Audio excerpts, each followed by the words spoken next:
బీజేపీలో కొత్త పాత నేతల రగడ కొనసాగుతున్న నేపథ్యంలో పల్లెల్లో కమలం వికసించిందా? ఢిల్లీ పెద్దలు ఇచ్చిన టార్గెట్ను పంచాయతీ ఎన్నికల్లో గల్లీ నేతలు ఎంతవరకు రీచ్ అయ్యారు? పంచాయతీ రణరంగంలో కమలనాథుల లెక్కలు పక్కాగా వర్కౌట్ అయ్యాయా? గ్రామ పంచాయతీ ఎన్నికల్లో పర్ఫార్మెన్స్ చూపిన లీడర్లకు ప్రయారిటీ పెరగనుందా? సర్పంచ్ ఎన్నికల్లో సత్తా చాటిన ఆ నేతకు అధిష్టానం అండగా నిలవనుందా? ఇందుకీ బీజేపీలో రాజకీయ సమీకరణాలు మారనున్నాయా? అసలు హైకమాండ్ ఫోన్ పలకరింపుతో ఆ నేతకిచ్చిన సంకేతం ఏంటి? ఎవరా నేత? Let's watch.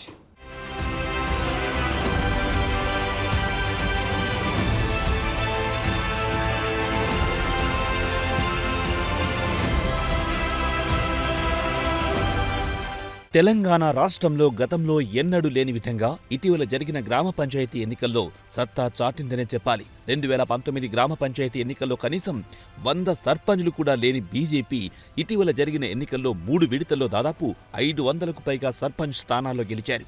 బీజేపీ రాజకీయాల్లో ఇప్పుడు మెరుపు వేగంతో దూసుకుపోతున్న నేత ఏలేటి మహేశ్వర్ రెడ్డి. బీజేపీ హైకమాండ్ ఆయనపై ప్రశంసల జల్లు కురిపిస్తుంది.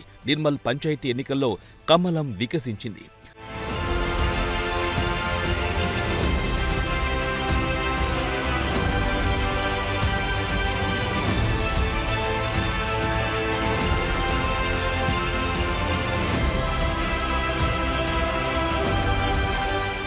సర్పంచ్ పోరులో ఆ పార్టీ మద్దతుదారులు తిరుగులేని విజయం సాధించారు. క్షేత్రస్థాయిలో స్ట్రీట్ ఫైటర్, రాష్ట్ర స్థాయిలో స్టేట్ లీడర్. ఈ డబుల్ పవర్తోనే భారతీయ జనతా పార్టీ అధిష్టానం దృష్టిని బలంగా తన వైపు తిప్పుకున్నారు. నిర్మల్ శాసన సభ్యులు, బీజేఎల్పీ నేత మహేశ్వర్ రెడ్డి ఆయన సారథ్యంలో నిర్మల్ జిల్లాలో ఇటీవల జరిగిన సర్పంచ్ ఎన్నికల్లో ఆయన ముందుగానే చెప్పినట్లు సత్తా చాటారు. నిర్మల్లో మునుపెన్నడూ చూడని కమలం సునామీ సృష్టించింది.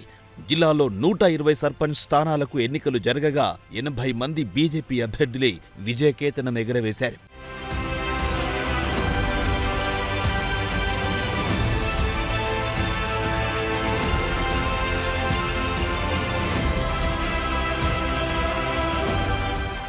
ఇక నిర్మల్ జిల్లా ఇప్పుడు బీజేపీకి కమల కోటగా మారిందని చెప్పడంలో ఏమాత్రం సందేహం లేదు. ఇదంతా Maheshwar Reddy ground work, smart వ్యూహానికి నిదర్శనం. ఈ అనూహ్య ఘనతపై బీజేపీ జాతీయ అగ్రనేత బిఎల్ సంతోష్ స్వయంగా ఫోన్ చేసి అభినందించినట్టు సమాచారం. దీంతో గ్రౌండ్ లెవెల్ రియాలిటీ లీడర్గా అధిష్టానం నుంచి ఆయనకు మంచి గుర్తింపు దక్కింది. కానీ మహేశ్వర్ రెడ్డి అంటే కేవలం ఎన్నికల గెలుపు కాదు, ప్రజా సమస్యలపై ఆయన పోరాటాల గురించి చెప్పాల్సిన అవసరం ఉంది. హిల్ట్ పాలసీపై తొలి గళం విప్పారు. రాష్ట్ర ప్రభుత్వం ప్రవేశపెట్టిన హైదరాబాద్ ఇన్నోవేషన్ పాలసీలో దాగి ఉన్న కుట్రాకోణంను బట్టబయలు చేశారు. ఇది ప్రభుత్వ ధన వృధాకు పక్కా ప్లాన్ అని సమగ్రంగా విశ్లేషించి గట్టిగా ప్రభుత్వాన్ని నిలదీశారు.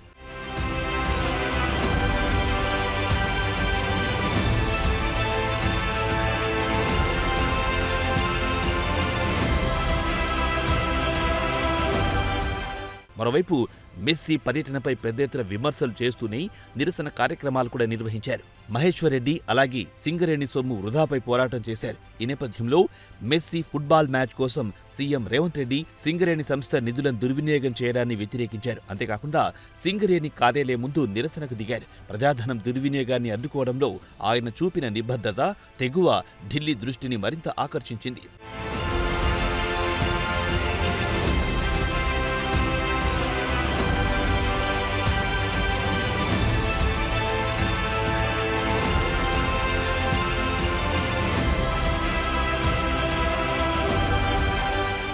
మహేశ్వర్ రెడ్డి ఇప్పుడు బీజేపీలో కీలక నేతగా పట్టు సాధించారు. నిర్మల్ గెలుపుకు తనదైన ముద్ర వేసిన ఆయనకు పార్టీలో ఇక ముఖ్య భూమిక ఖాయం. ఈ విషయంపై పొలిటికల్ సర్కిల్లో జోరుగా ప్రచారం జరుగుతుంది. త్వరలోనే ఏలేటి మహేశ్వర్ రెడ్డి ఢిల్లీకి పయనం కానున్నట్టు పార్టీ వర్గాల ద్వారా తెలుస్తోంది. జాతీయ అధిష్టానాన్ని కలిసి రాష్ట్రంలోని తాజా రాజకీయ పరిస్థితులపై అత్యంత కీలకంగా చర్చించనున్నారు. దీంతో ఆయన స్టేట్ పాలిటిక్స్లో కీలకంగా మారే అవకాశం ఉన్నట్టు తెలుస్తోంది.